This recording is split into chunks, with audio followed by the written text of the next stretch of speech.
Here we go.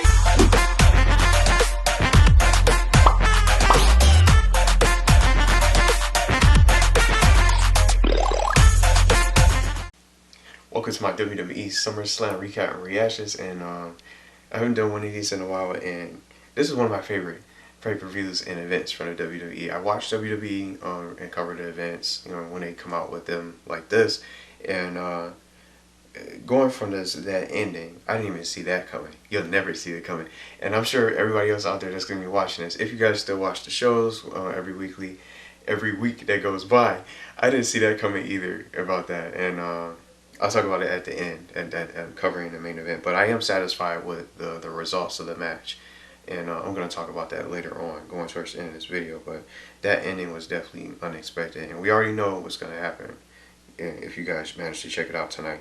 But I'm going to run through these matches, and what I usually do with these videos is put the description and all the matches that were scheduled for tonight's match card is going to be in the description of this video if you guys want to check it out. And if you haven't had a chance to check it out, you can check it out whenever you guys get a chance to. And then everyone with a mark next to their name are the winners from the matches as a result, or whether they lost the title or they managed to retain their championship. So we only have one kickoff show match, and I don't understand why they do this. I still don't.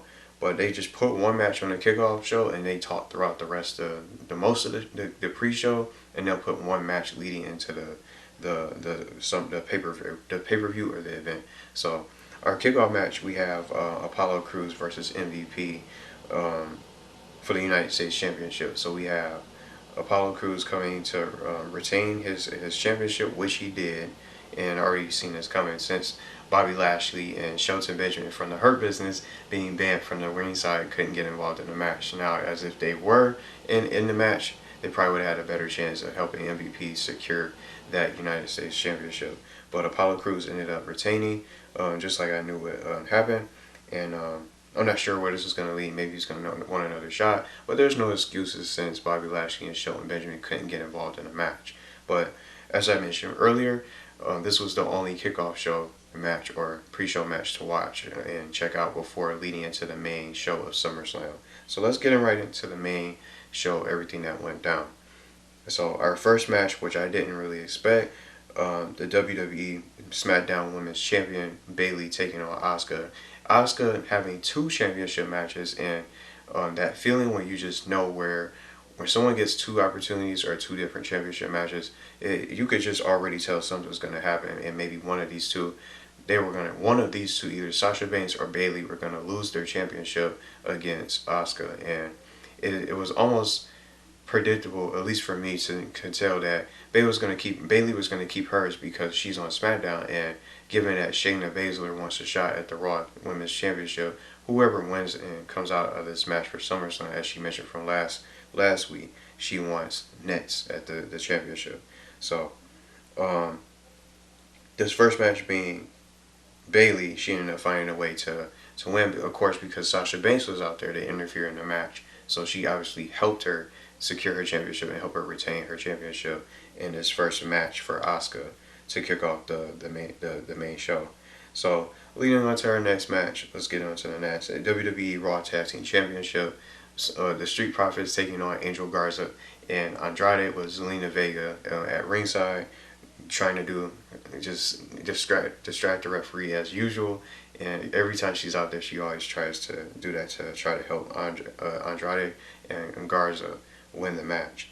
But I seen this coming with Street Profits retaining, and regardless of what Zelina Vega tried to do, trying to interfere, Montez has ended up knocking her off the ropes unintentionally, because Angel Garza basically kicked him right towards her. So I think they're probably going to end up splitting up. It's probably going to cause some kind of drama going into tomorrow's Monday Night Raw, and it's probably going to be maybe a few. I could see a few happening between Andrade and Angel Garza going forward throughout the show, week after week. They're both good individually, and they are a good tag team, but they have their own individual talents, and Angel Garza already being talented from NXT, being moved over to Monday Night Raw. So I think they're probably going to end up just butting heads. So we'll see what they do with this. We'll find out tomorrow. But the Street Profits ended up retaining their championship for the Raw Tag Team to remain the Raw Tag Team Champions. So this next match was this was hair versus hair, but I guess they changed it from this past Friday Night SmackDown. If you guys watched, I would say it evolved into a no DQ, no disqualification match where the loser leaves WWE between Sonya Deville and Mandy Rose 1-on-1. So my pick already seen once they came out with this. Mandy Rose ended up winning, so just like I knew she would. But she ended up coming out on top to win. Sonya Deville is going to be since she's the loser, she's not going to be in the company anymore. But maybe she'll come back. Maybe she might end up on AEW by some surprise, or maybe somewhere else on another show that you guys probably watch. But we'll have to find out and see what they do. Maybe for this coming Friday Night SmackDown, or what's going to be next for Mandy Rose. Maybe she'll go back to being a contender for maybe she'll want a shot at the Women's Championship for SmackDown. Maybe that'll be something that she can do next. Because I don't see what else they could possibly do with her. This match I was looking forward to. Dominik Mysterio taking on Seth Rollins in this street fight with Rey Mysterio being accompanied. Well, Dominik being accompanied by Rey Mysterio, and then Seth Rollins being accompanied by Buddy Murphy. And you know he's going to get involved in a match which he obviously did.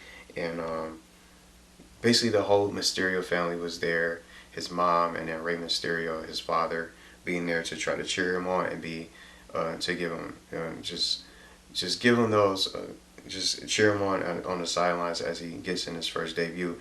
And I don't know about anybody else out there who will probably agree with this. I like this match and I really enjoyed watching this. His son debut in his first ever match of being a WWE superstar. And if you go and watch this match, I think this is something that you guys might want to check it out. If you guys like Rey Mysterio, Dominik is definitely going to be a good placeholder for him in the future as he evolves. And based on what he did in the ring, he has a lot of potential.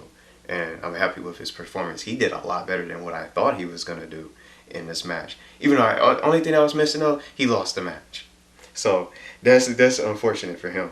But he does have a lot of potential just from watching his moves. Check this out. Check this match and all the things that he did. He pulled off the 619. And just seeing him trying to do that frog splash to tribute Eddie Guerrero, one of the best legends from the company, one of my favorites from the old days, from the Attitude Era.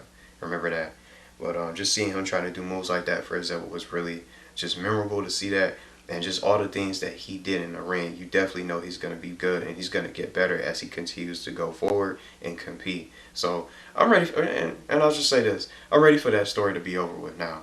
I wonder what Seth Rollins is going to do, and his other lackey or his other disciple, I'll say, just for the storyline. I almost forgot his name. Austin Theory is in trouble, so that's why he hasn't been on the show. That was his other partner that was supposed to be helping him besides Buddy Murphy. If you guys noticed that from several weeks ago, almost maybe like he's been gone for a few months now, I think, Austin Theory. I don't know when or if he's going to ever come back based on his trouble but in this situation, but I wonder if he's going to end up recruiting somebody else. But this match was really well done. I mean, I just really wanted Dominik Mysterio to win this and to get his first ever win. But maybe he'll come back tomorrow. Maybe he'll be back soon. But I'm ready for this story to be over and done with now.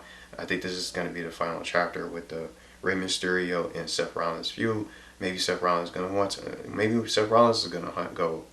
Maybe he'll want to do something else. Maybe he'll look for another person to take Austin Theory's spot for him to recruit for his squad, I'll say. So I'm curious to see what's next, what they're going to do next in this match. Well, when it comes to Seth Rollins and both Dominik's fate going forward. Our next match, WWE Raw Women's Championship match. The other, I'll say, part 2 or round 2 for Asuka's second chance at gold. Asuka taking on Sasha Banks with Bayley accompanying her as well for the ringside. But things didn't work out and go well with Sasha Banks with her title match as I predicted and just as I knew would happen. Bayley trying to I don't think Bayley did too much to try to distract Asuka, and she was just trying to make it seem like Asuka's weak after that first match and where she's worn down, her knee isn't 100%. Just go for the knee and just capitalize on the injury based on her energy from the first match from the start of the show. She can't be 100%, so she thought that would be good enough for Sasha to automatically get the win. But she ended up tapping out to the Asuka lock. So Asuka's the Raw Women's Champion again, and just as I already mentioned, Shayna Baszler is going to be the next one that's going to probably want a shot at the goal. I'll be surprised if Charlotte might come back, maybe by some chance, but I think Charlotte's going to probably want revenge on Nia Jax. But I don't know what's going to happen. But Charlotte's going to probably come back for sure and probably end up going back after the Raw Women's title. But Asuka already beat her, as she proved that she could beat her. But Shayna Baszler, I think, was probably my guess. She was already my pick prior to these events when she was already going against Becky Lynch. And I thought Shayna Baszler was going to beat Becky. But I think, if anything, the Shayna Baszler match versus Asuka will be pretty crazy. So I'm sure that's going to go down going forward now that she has this Raw Women's Championship title all over again. But the next match, getting close to the main event, just scrolling through, we have Drew McIntyre defending his title against Randy Orton. See, now, this one honestly could have went either way because Randy Orton just being the legend killer and just all the legends he put out. But he's just trying to go for that 14th title run for the WWE Championship. I thought he was going to probably end up winning. But Drew McIntyre just got this title. He hasn't had it for too long. And I feel like if they took the title out too early, that Brock Lesnar reign and having him win the Royal Rumble wouldn't have mattered. I think it's still too early to have that title taken away from him. But even though Drew McIntyre managed to win and beat Randy Orton, this was a really good match that I really enjoyed, if not one of the best matches of the card tonight. Drew McIntyre versus Randy Orton.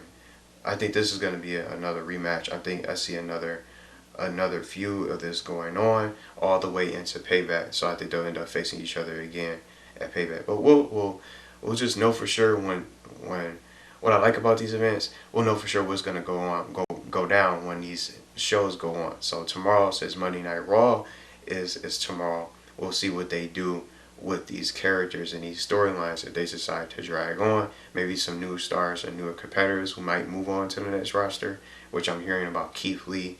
But I don't think they're going to throw a championship right at him immediately, even after losing to Karrion Kross from last night. We'll just have to see what they do. And since he's just getting there, we'll have to see what they decide to do with these storylines. So I guess we'll find out tomorrow what they decide. It depends on the writers. But our main event, this is the match that I was looking forward to. The Fiend getting his retribution against Braun Strowman, because he never lost that title. And I'm just going to go there. He should have never lost that title in the first place. He was already a championship. He was already a champion. And they just had Goldberg just come out of nowhere, get on the show, and be able to just take over everything and just snatch the title away from the Fiend in a matter of minutes. And then have him become champion. And then the first title defense that Goldberg does against Roman Reigns, he ends up losing it. And then right off the bat, which was supposed to be Roman Reigns, but things end up changing because of the outbreak, he loses it to Braun Strowman in a matter of minutes. And then Braun Strowman has the title. And then it's just all over the place when it comes to this championship. So I'm just glad that he got it back. Braun Strowman versus The Fiend in this match. And from what I was thinking would happen, just to share with you guys, I thought Alexa Bliss was going to get involved because Braun Strowman was like, oh, how he doesn't care about Alexa Bliss and he never cared in the first place. I thought she would probably find a way to interfere. But I see that coming up later on. But now that something that I didn't see coming at all, Roman Reigns is back now. So now, remember I just said that Braun Strowman has the title, which was originally supposed to be Roman Reigns' match against Goldberg at WrestleMania from this past April. This is his chance. So now Roman Reigns is going to take the battle away from The Fiend. So they're going to do The Fiend dirty all over again. And you guys already know what's up with this title. Now with this surprise return of Roman Reigns. I didn't even see him coming back for a while at this rate.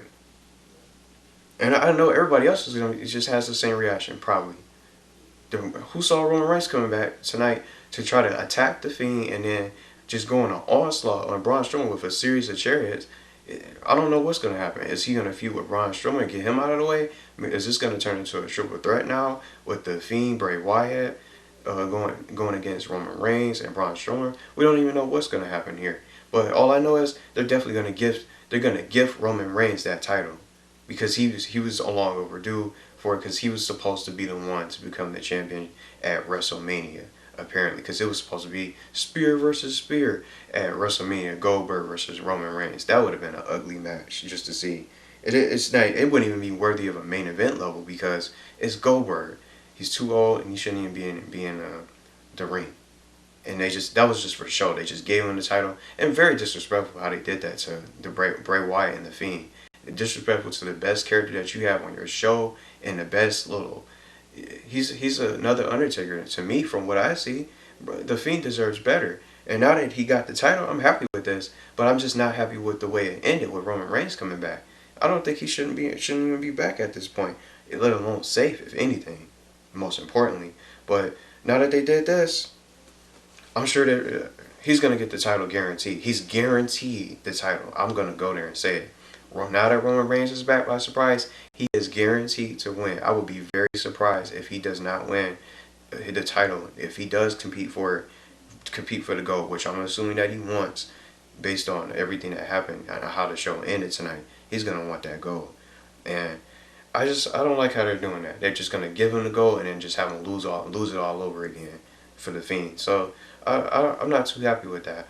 But I'm just glad that he got the title back, at least. So that just really killed the show for me. I don't want to just say it was a bad ending, but just I didn't want him to just come back so soon now. Because now that everybody's seen that, everyone knows he's just going to be a champion again.